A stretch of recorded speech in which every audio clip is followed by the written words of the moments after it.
from the National Public Diplomacy Directorate in the Prime Minister's office in Jerusalem. Today, Monday, the 22nd of June, 2026. I've got a couple of points to share with you, and then we'll go straight to your questions. Firstly, on Lebanon, I feel there is a fair bit of misunderstanding about why Israel is conducting the military action in Lebanon. Let me break it down for you. Now, there's a reason why we are risking soldiers' lives, risking and losing our soldiers' lives. There's a reason why we are maintaining a military presence inside Lebanon. And that reason is because Hezbollah terrorists chose to enter the conflict and open fire towards Israel. Because Hezbollah are shooting at us. Precisely that. Hundreds of rockets and rockets fired at northern Israel, suicide drones, hundreds of one-way suicide drones aimed at our people and our soldiers. So what does that mean? It means that in one of the greenest, most beautiful parts of Israel, the Galilee in northern Israel, that Israeli mothers and fathers are not able to go to work, that Israeli kids aren't able to go to school, that Israelis have a scant few seconds, sometimes 10 seconds, to scurry for shelter for incoming rockets, missiles, and drones. And that for hundreds of thousands of Israelis, hundreds of thousands of people, our citizens are not able to maintain a normal life. Now, just a few minutes ago, the Prime Minister has given a new directive to Israel's defense forces and our soldiers in southern Lebanon, and they are very clear, and they indeed have not changed at all. Israel's forces have full freedom of action, said the Prime Minister just a moment ago, to thwart any direct or emerging threat to them or to our residents in northern Israel. So let me say that again. Israel's forces have full freedom of action to thwart any direct or emerging threat to them or to the residents of northern Israel. Now, the Prime Minister went on to say that the entire nation stands behind our forces, that the IDF faces no restrictions in this regard, and that the Prime Minister and Israel remain steadfast in our position, that we will stay in the security zone in southern Lebanon for as long as necessary in order to protect the residents of the north and all the citizens of Israel. Now, just last night, the Prime Minister said that this is what any country would do when attacked with rockets and drones. It would do precisely what Israel is doing. And those that are criticizing us would do well to think what would happen if their countries were attacked. This is what they would do. They would cross the border, they would create a security zone, they would aim to kill the terrorists and protect its people until that threat is removed. Now, when it comes to civilian casualties, the Prime Minister also made clear last night that no army goes to such lengths that the Israeli army does to target terrorists and minimize civilian casualties. Of course, every civilian and unintended casualty is a tragedy, but the Prime Minister said that the ratio is a remarkable 5-to-1. That means 5 terrorists are killed to every civilian that is harmed in the process. I say again, of course, all civilian casualties are a tragedy, but Israel should be commended for it and not condemned, as in so many parts of the media and the world. Now, Israel is engaging on US-mediated talks. They're happening over the next few days with Lebanon, directly with Lebanon. And the purpose of these talks are disarming Hezbollah and achieving a genuine peace agreement. They're taking place right now over the next few days in DC. The severe damage actually inflicted on Hezbollah has created a new reality in Lebanon, and that has opened a window for this potential historic agreement. As the Prime Minister has made clear, Israel's war is not with Lebanon, the state of Lebanon. It is with Hezbollah that terrorizes Lebanon and seeks our destruction. Now, the Prime Minister also said last night that when a proxy, when the Iranian Hezbollah, the proxy of Iran, is no longer a threat, when it is dismantled, when it is disarmed, and yes, then we will have peace with Lebanon. And the Prime Minister said very clearly that he looks forward to signing that agreement. Okay, that's the end of our briefing here today. I can now take a few questions. I can see some questions in the chat. Please put your questions in the chat together with your news outlet, and we'll take some of them. Roy, can I ask you to put that first graphic up? Okay, question here from Or Shaked from Israel Hayom. And that question is, yesterday, a deconfliction cell regarding Lebanon was announced by Qatar and Pakistan as part of the US-Iranian talks. What's your response? Does that mean that the arenas are now relinked? Will this potentially mean more constraints on Israeli defensive strikes? And we've got, I think, practically the same question from CNN, from Dana Carney from CNN. Can I ask, how does Israel view this new mechanism to manage Israel-Hezbollah ceasefire that Vice President Vance announced today? And what is the government's reaction to Iran being part of this mechanism? Thank you for that. Well,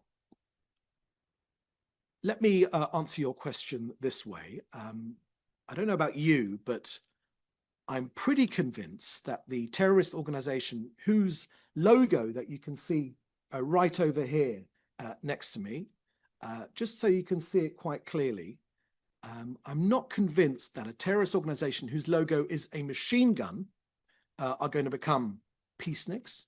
And I don't think a terrorist organization whose name means the party of God are going to take much notice of a memorandum which has been signed. Their logo features also, you'll see, a machine gun and a picture of the globe. These are jihadists who want to take over the world. Now, in conjunction with the statement which the Prime Minister has just released just now, which answers this question comprehensively, Israel is not party of this MOU or of the negotiations with Iran. And I can tell you that Israel and Lebanon are two sovereign states, and we're conducting direct negotiations with each other, but between each other, brokered by the US. Now, when it comes to Qatar and Pakistan, you know, they can agree with Iran on whatever they want, but the Prime Minister and the President, Prime Minister Netanyahu and President Trump, both agree that Israel and the US will not allow Iran to get nuclear weapons. The Prime Minister dealt with this point, and I dealt with this point at the beginning of our briefing. The objective of our sovereign nation is to defend our borders. The lesson of October the 7th is extremely clear. We will not allow a genocidal force, terrorist force, anywhere near our border, which is why Hezbollah has no place anywhere near our border and must be disarmed for the good of Israel and for the good of peace with Lebanon. Okay, I hope that deals with that question. Next question I can see here is from Reuters, Stephen Shear. How much is Israel at odds with the United States on its stance on staying in southern Lebanon and saying it would operate freely against Hezbollah? Thank you very much for that question, Stephen. I think I've already dealt with it. We've told you very, very clearly about our objective here. It is to stop Hezbollah from firing upon us.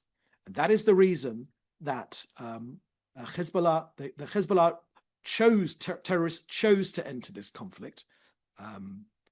You should know, of course, that Lebanon and Iran are completely unconnected. They have no border connection. This is just an attempt by Iran to put pressure on Israel. And as a sovereign nation, our responsibility is when Hezbollah are shooting at us, thousands, hundreds of rockets and hundreds and hundreds of suicide drones aimed at our people and our people, we have a responsibility to defend our nation. That is the sovereign, the primary responsibility of any state, to defend our own people. Next question here is from Dalia Scheindlin from Haaretz. How is Israel trying to engage with the Americans to advance its interest in the US-Iran talks for a nuclear deal? Thank you for that question, Dalia. You probably know, because we've said it many times, the Prime Minister Netanyahu and President Trump have known each other for decades and decades and decades. They can disagree on certain points, but the ultimate objective of our war against Iran is to ensure that Iran can never get a nuclear weapon. And on that, they are precisely aligned. And that's why they keep reminding the world of that. And while we're on this subject, can I just remind our viewers as well, the journalists on this call, it is Iran that says that they wish to destroy Israel. There is no other country in the world that openly states that they wish to destroy another sovereign state. That is Iran, which is why the Prime Minister has made crystal clear that Israel will not allow Iran to get nuclear weapons, because Iran say very, very clearly what they want to do with them. They wish to destroy their country. When they say these things, Israel believes them. We do believe them, which is why that we are positive that one of the effects of the war against Iran was precisely to stop this gaining of nuclear weapons, and that which is why the Prime Minister has said very, very clearly, in this war, we have prevented Iran from carrying out a plan to annihilate us. So that means today they would have had a nuclear weapon and an atomic bomb. Okay, we have, Israel, together with our allies, the US, have prevented that from happening. We have removed that existential danger. And had we not acted, had Israel and the US not acted that way, in Roaring Lion and previously in Rising Lion, then Iran would have had atomic bombs, and they would have used them. And that is precisely what the Israeli-US action has prevented. Okay, next question here is from Matt Bradley from NBC. Given the White House criticism of Israel and Israel's lack of involvement in the talks leading up to the Memorandum of Understanding, how is Israel hoping to have its voice heard in the negotiations that have just begun? Thank you for that question, Matt. But we're not a party to the Memorandum of Understanding, but we are, of course, a sovereign state. And a sovereign state's responsibility is to protect its borders and to protect its people. That is precisely what we are doing. That is precisely what any country, a decent country, would do, protect its own citizens. And that is precisely what Prime Minister Netanyahu has pledged to do. The Prime Minister and President Trump are extremely close. They can have day-to-day disagreements, but ultimately the strategy is the same, that Iran cannot get any nuclear weapons. Okay, last question I can see here is from Julia Frankel from AP. I think it's the same question, but I'll read it for you anyway, Julia. US Vice President Vance said that this is not a deal that America is imposing on the region, but that countries have desperately asked the United States to put in place. Given that Israel is not invited to be part of the negotiations regarding the conflict with Hezbollah, does Netanyahu agree with that point? Thank you for that question, Julia. As I've mentioned before in this briefing, we're not a signatory, we're not a party to this Memorandum of Understanding, but we are party to our own survival. That's what the persecution of the Jewish people has taught this nation. When someone says that they wish to destroy you, we believe them.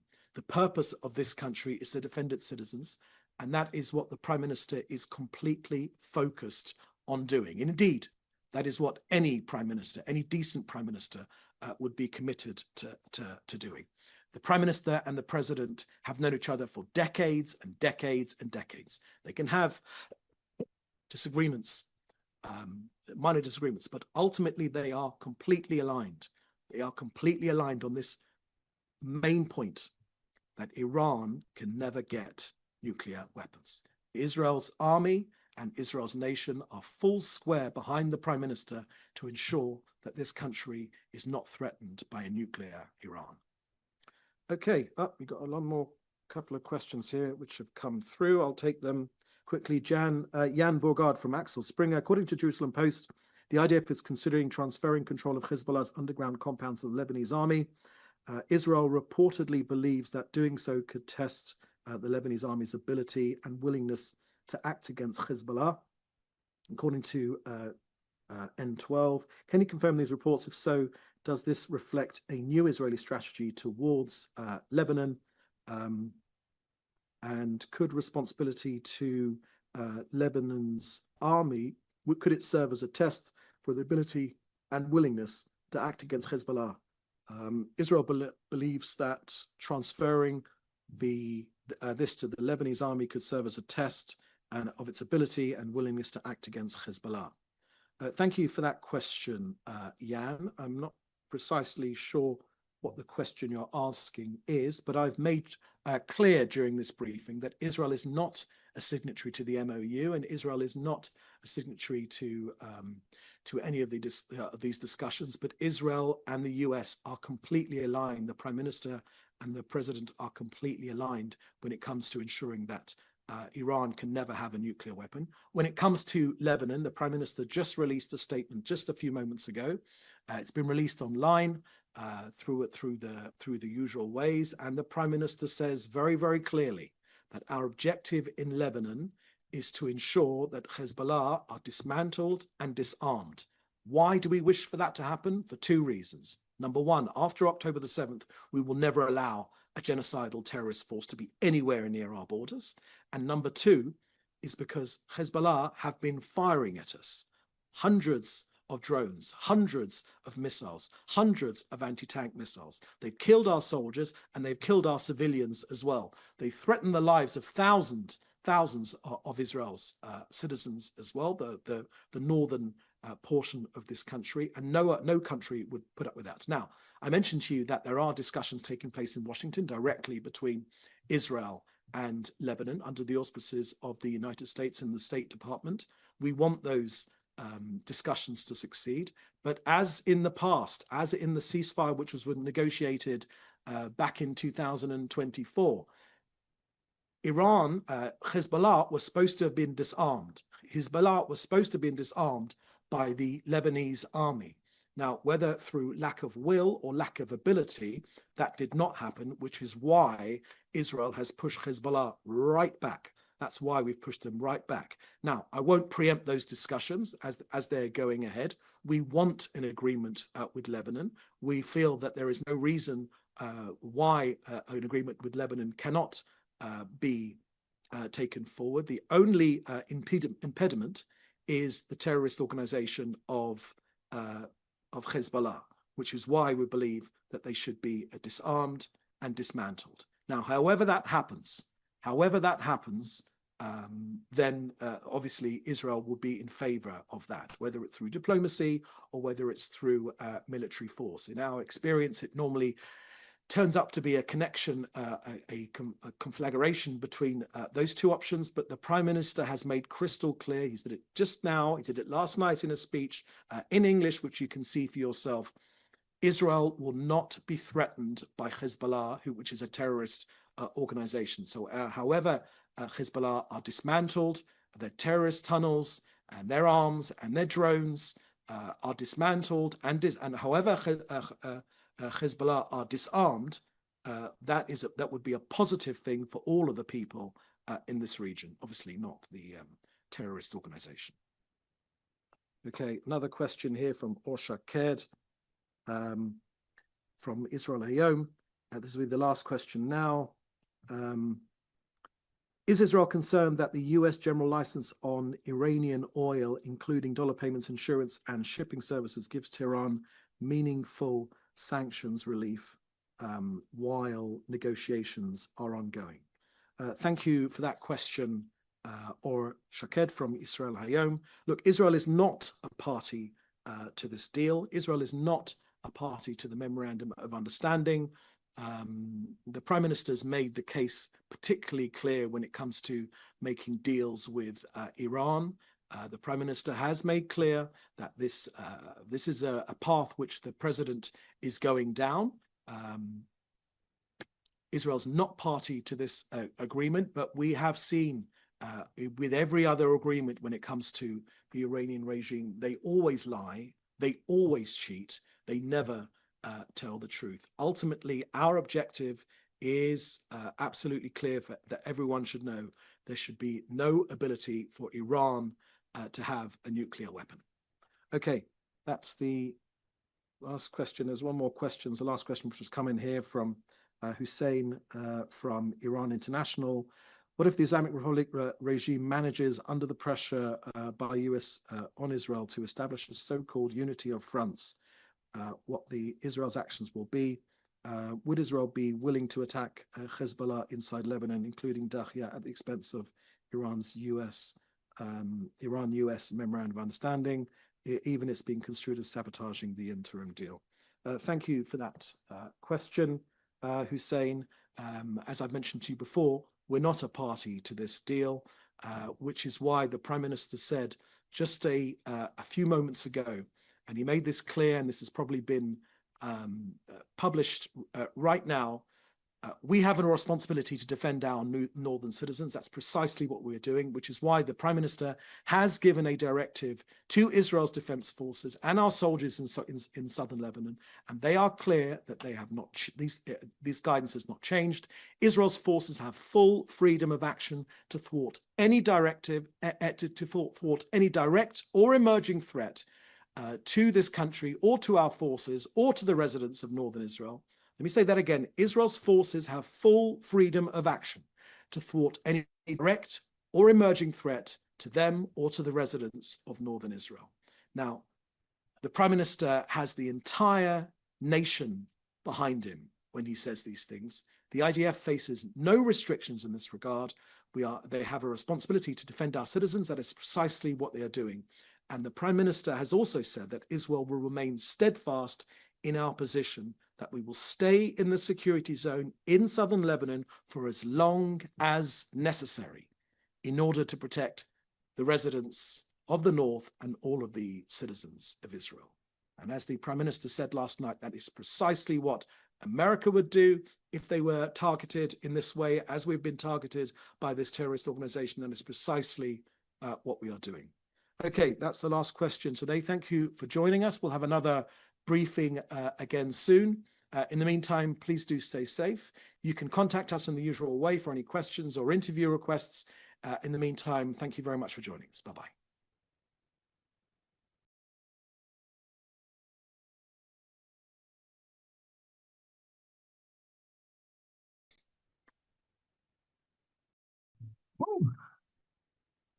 You're doing great. Of course.